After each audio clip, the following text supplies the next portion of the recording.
Hello, friends. Welcome to Momentum Boost. I'm your host, Adrienne Gold Davis, and I'm thrilled that you joined me again today. So just remember that if you want to ask our guest a question, you just click that question mark on the lower left-hand side of the chat box. So it's been 9 months, a full baby's gestation period since this pandemic began, and with it, such uncertain times.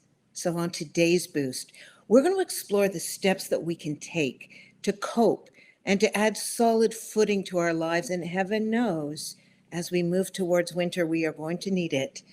So, with his soothing voice and his practical strategies, Dr. Hod Tamir is back to help us pave calm, collected paths forward.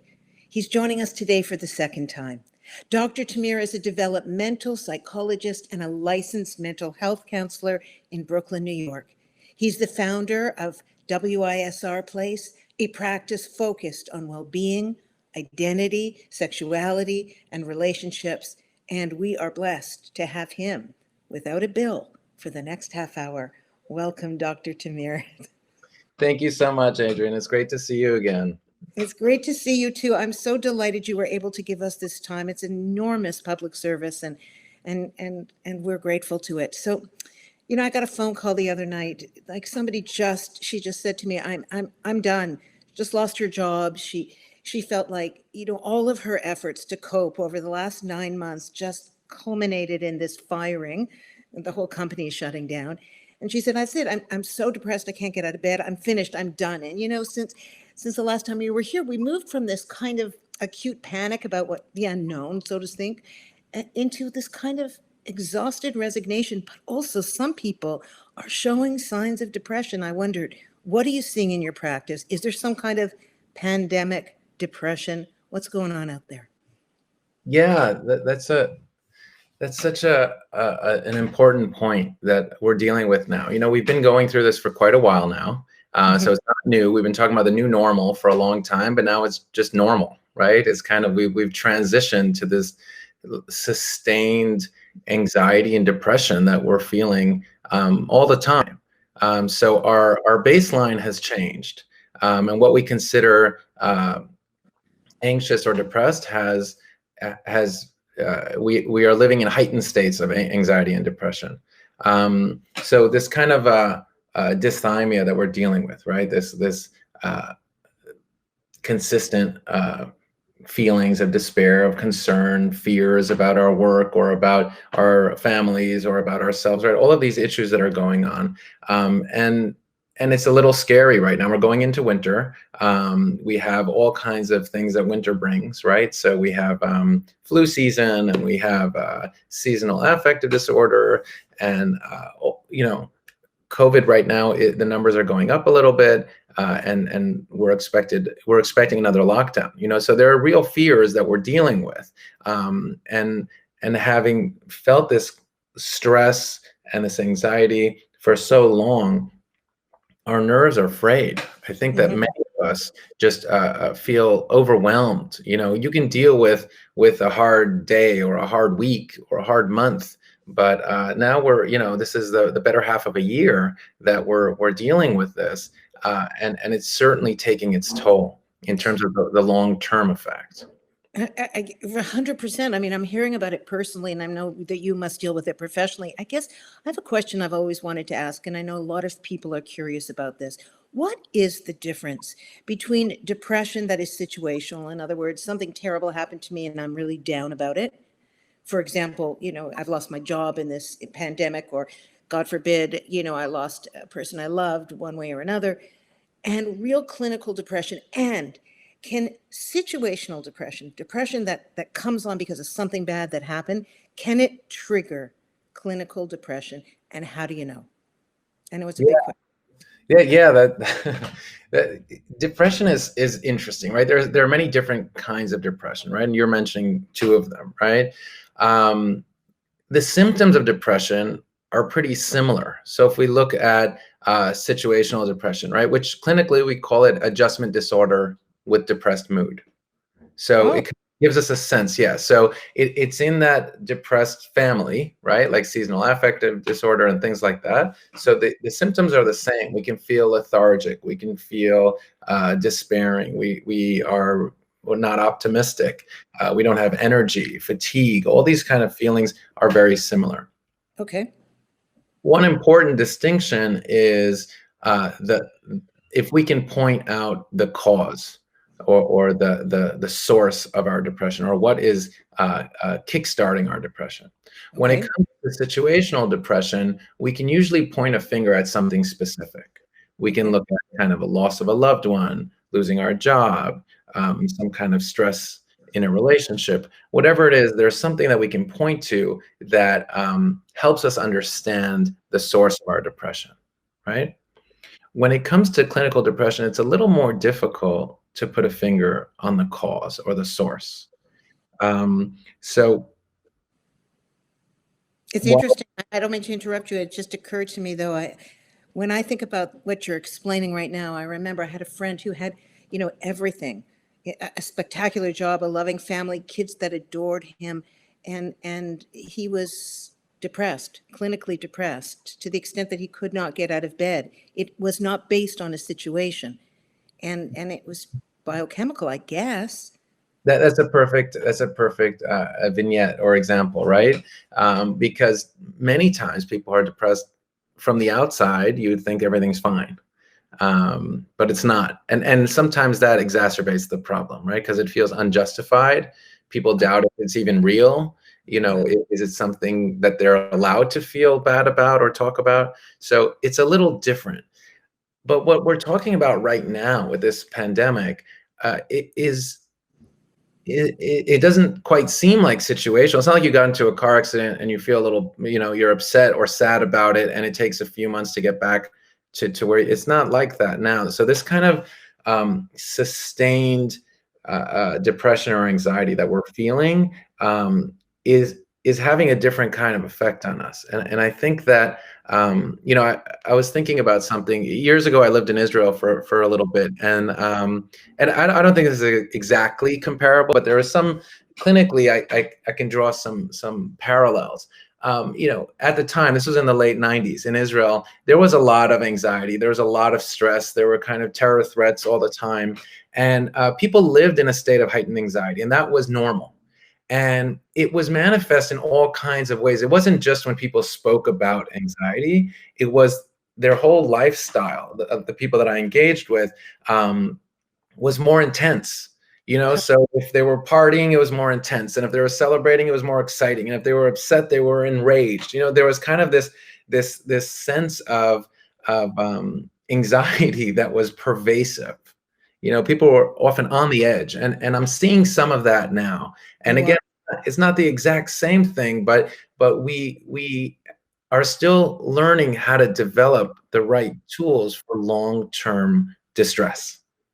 The good news is that we're on the tail end of this. It's been 9 months, and it's highly unlikely that it'll be another 9 months, right? So the medicine has come a long way, right? Pfizer announced today that they have a medication with 90% accuracy.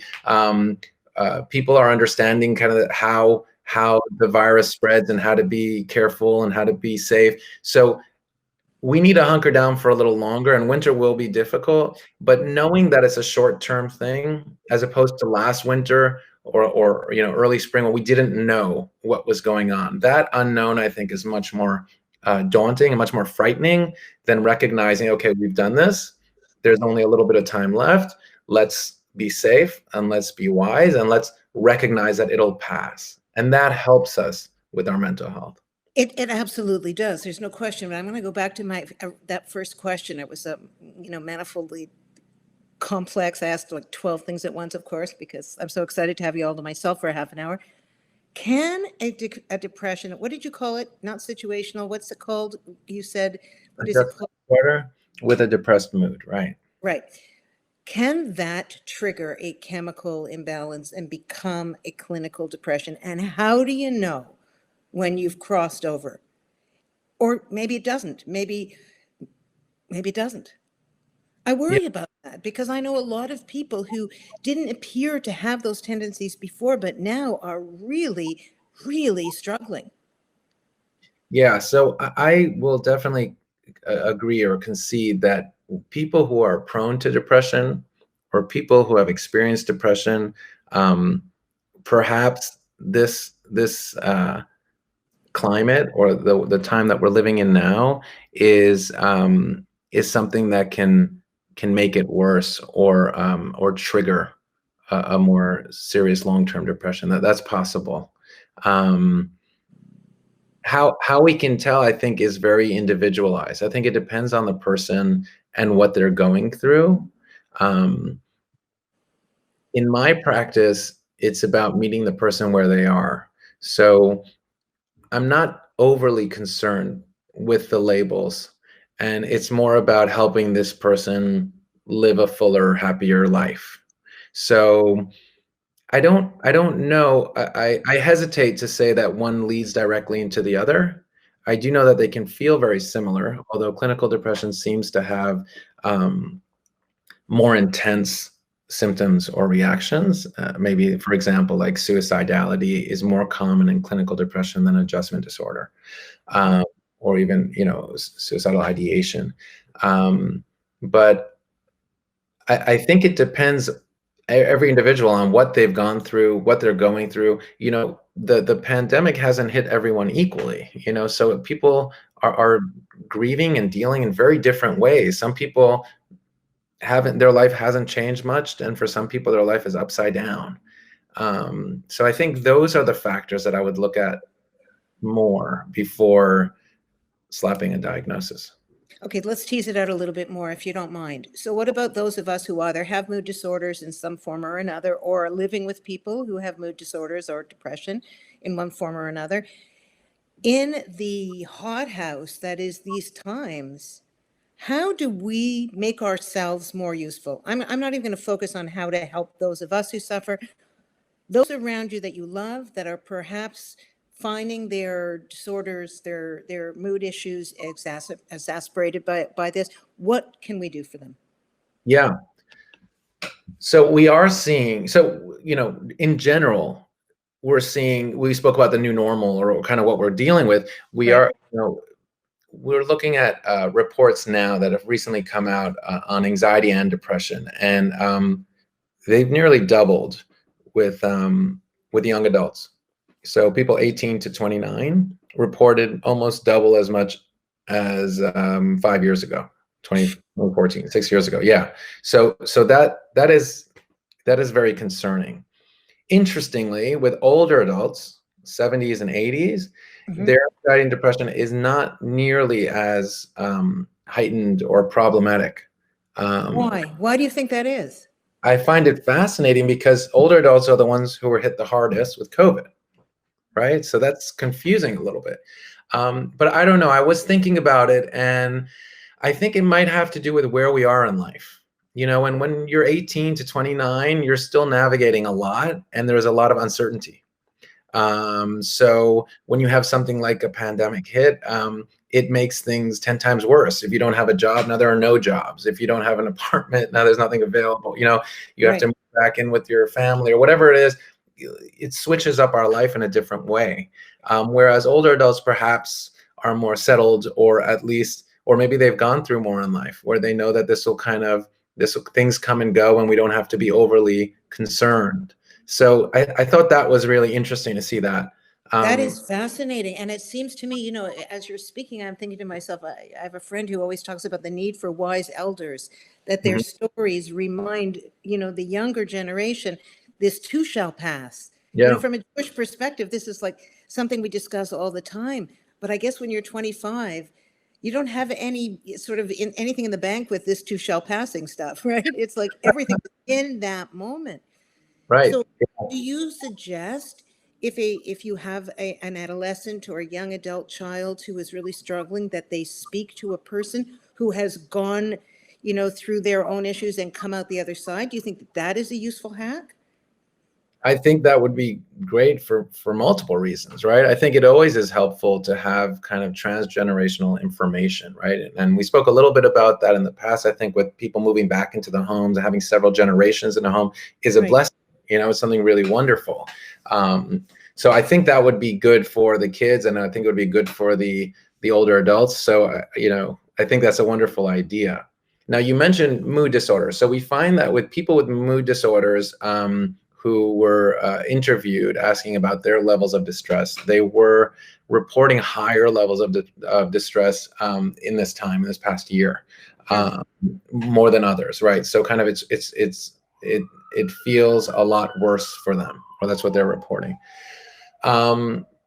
They report to be worried about things like the well-being of loved ones, financial ramifications of the pandemic, if they'll be safe, if their family will be safe. So they're worried about what all of us are worried about, but it feels much more scary to them, And right? how do you talk somebody off a cliff? Like, Yeah. really, how do you calm someone down? What are the things I mean, we know our own children, but some of us are just throwing our hands up and saying, there's got to be some clinical or psychological hacks, tools you can teach us. How do you calm your patients down when they're spinning out of control? So I think we want to take it from a few angles. So there's validation, right? There's recognizing that this person is experiencing extreme fear or panic or concern. And we have a habit of trying to diffuse by saying things like, it's not a big deal, don't worry about it, it'll be fine. And that doesn't help at all. It doesn't mean anything. We can just save it because it doesn't have the impact. Even though it's well-meaning, it doesn't do much. So learning to understand, even if we say something to the effect of, I understand that you feel terrified. And you don't need to say that it is justified or that you would feel the same way or that everyone agrees, but you recognize how that person's feeling.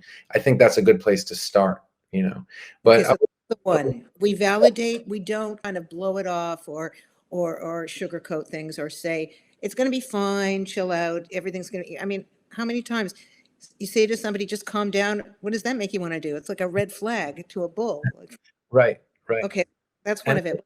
yeah, so we move into focusing on the things that we can control, right? So, and this is very much about cognitive behavioral therapy, right? So we focus on the things that we can control in our life and we work on those and we learn to live with the things that we can't, right? So the things that we can't control, we learn to let go of that need to control it because it's futile, right? We're not going to get there. But the things that we can control, those are the things we focus on. So if there's something that is going on in our life that is causing us more stress, then how do we change that? If there are ways that we can communicate, if there are things that we can do to make us feel a little better, we focus on those. So there, Dr. Philip Lancezera put out a nice list of things to focus on. And this is true for everyone. It's not only for people with mood disorders, but it's 7 pointers, right? So keeping in contact with loved ones, right? Okay. So this is really important, right? So we tried Zoom everything, and some people have Zoom fatigue, but we're still at it. But finding ways to keep in touch, if it's regularly texting people or FaceTiming or emailing or whatever it is, we Okay. need to keep that alive until we can do it again the way we're most familiar with. We need to be innovative to make sure we keep that contact because we crave it and we need it. Okay, so validation, acknowledgement, not blowing somebody off, contact, keeping in contact with loved ones. Okay, next. Yeah. So engaging in activities that bring us joy. Sometimes when we feel depressed, we double down on it. We want our outside to feel like our inside. We just want to be miserable, or we feel like we need to be entirely miserable to justify or validate those feelings that we have. So we'll do things that make us feel worse, like eat a tub of ice cream or not get out of bed all day, or I don't know what, or leave a bunch of chores aside and things that we don't want to look at. Now, sometimes that's how we cope, and that's okay, right? Because it's all about, is it survival? If it's about survival, those chores can wait. It's fine, But once we're ready to start moving past it, then we have to think about, okay, I feel lousy, but whenever I read, I feel a little better. I enjoy it. And it's not going to cure all of the world's problems, but it'll be half hour of feeling good. So that's something that we should do and engage in. And it's not indulgent, and we shouldn't worry about anything like that. We should just focus on the things that bring us joy. Okay. So yeah. Uh, um, Another one is exercise, right? We spoke a little bit about this. So exercising, right? And this is hard because when we're feeling down, we don't want to exercise, right? We don't have the energy. We feel lethargic and fatigued and exhausted. But pushing ourselves and getting our body into that movement and exerting that energy is a really magical way to tap in again, to feel our go ahead, to feel our No, body. Yeah. no, you finish. I sometimes I do this when I'm thinking. It just like my finger goes from my head into my, sorry. I guess what I wanted to say is there's a lot of people writing in questions like, does the neurochemical balance of the brain change or decrease with age, serotonin, etc.? Questions about medication around this. I guess based on what you were just saying now, I wonder whether exercise plays a role in increasing serotonin. Yeah, exercise is key to our. So whenever we're talking about mental health, and we'll talk about medication as well if you'd like, but when Please. we're talking about mental health, right? You'll get different approaches, but my approach is holistic, right? So we want to look at the person and their life, right? So what are we eating? How are we sleeping? What are we engaging in? Those are the things that are key to our general well-being. If we're not sleeping well, we're not eating well, we're not moving, that's where we have to start. We don't start with throwing in all kinds of cures if those things are problematic. Now, oftentimes our symptoms, our disorders are tied into our symptoms, right? So we might have anxiety and therefore feel nauseous and not be able to eat, and then we don't have the nutrients we need to move around and be energized. So it becomes a cycle, right? So That makes perfect sense. I mean, that when you've considered that Jewish principle, naseh v'nishma, we will do and then we will learn, yeah, we'll understand. Sometimes you just have to act counterintuitively to what you're feeling like in order to get the result, the end goal that you're looking for. How do you convince people of that? yeah, I love that term, that is counterintuitive, because that's really what cognitive behavioral therapy is about, right? It's kind of changing the way we think about something. Huh. So it's that this has been my cycle and it's not working for me. I need to try a different path, and maybe this cycle will help. So yeah, it's very much about changing the way we think until we learn a different way, right? And when Yeah. is there a time for medication? When does medication become part of the protocol? I mean, So obviously it's individualized, but yeah. yeah, so it's very individualized, and it's very important to speak with your medical professionals, right? So you want to speak with your therapist and you want to speak with your psychiatrist. But when we look at specifically anxiety and depression, cognitive behavioral therapy and medications have shown to be very effective, right? So we see that there are treatments that are effective, they're tried and true, they've been replicated thousands of times, and we know they work. Okay. So that's good. That's a good place to start.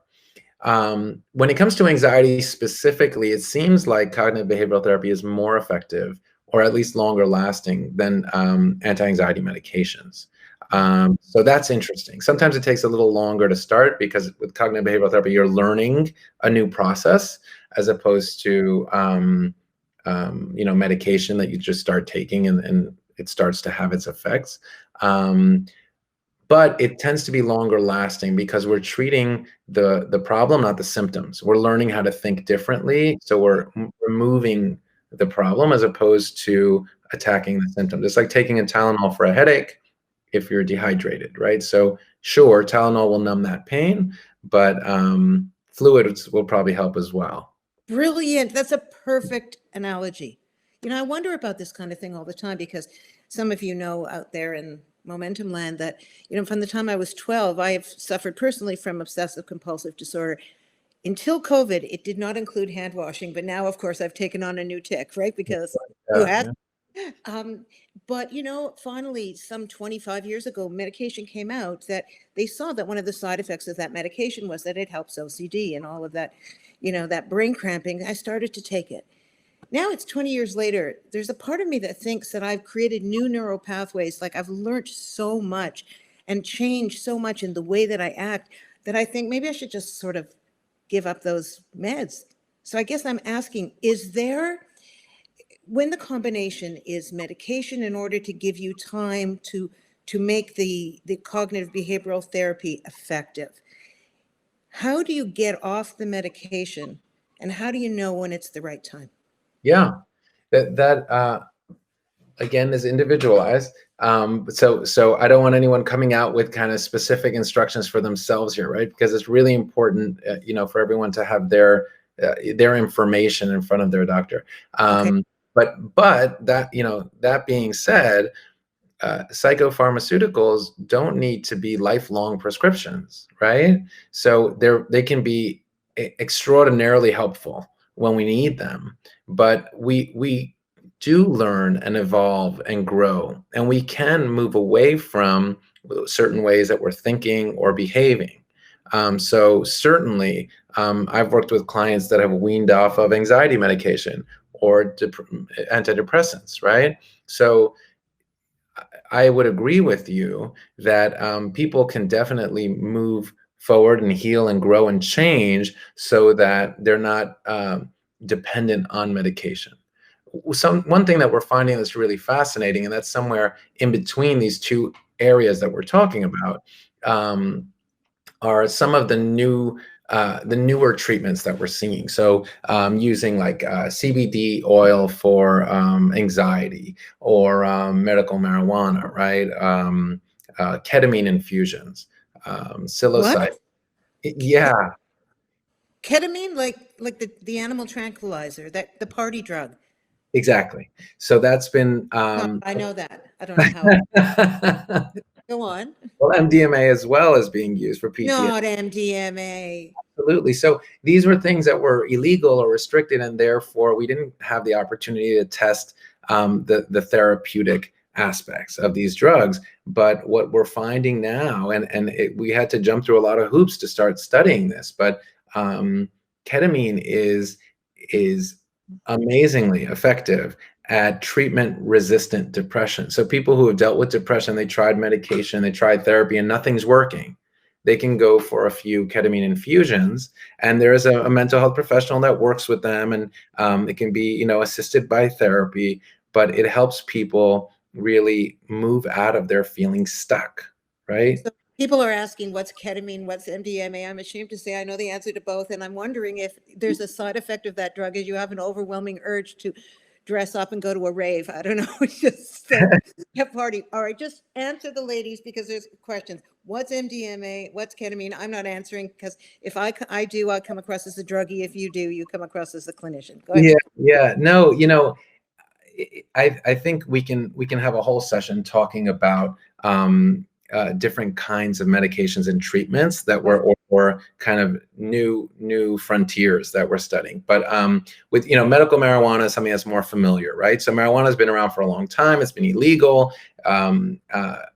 And recently we started realizing, many positive effects that we get from this plant, right? So for pain relief, for anxiety, for all kinds of things.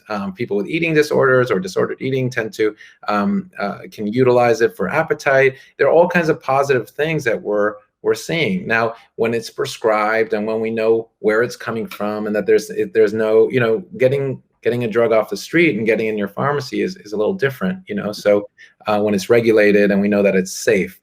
And dosage is important as well.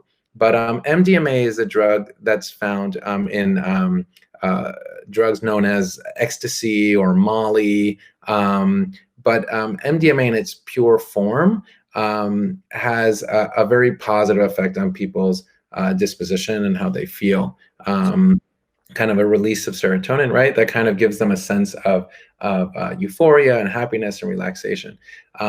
Soldiers coming back with severe PTSD, have tried this in clinical trials, MDMA with therapy-assisted MDMA, right? So there's a therapist there helping them go through some of their experiences, but they have kind of they're in a different state of reality, or they're a little bit removed, and it gives them the opportunity to heal from those experiences and not feel as emotionally attached to them.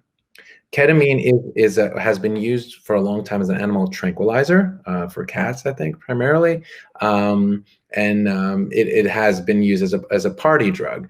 But it also helps people. It gives people sort of a bird's eye view on their life. It helps remove them a little bit from their situation so that they can have a broader view or a less limited view of their life, and it has been very effective. Again, these are early trials that are coming out, but in my belief, people who are using party drugs and who are out there trying these things, it's a form of self-medication as well. I don't, it's kind of a line in the sand of what's legal and illegal and all of those things, but people seek healing in one way or another, and sometimes we drown ourselves in addiction, and sometimes we find the right thing. But there are certainly aspects of these drugs or these chemicals that have a very positive effect on us. And psilocybin, that comes from what we call magic mushrooms, right?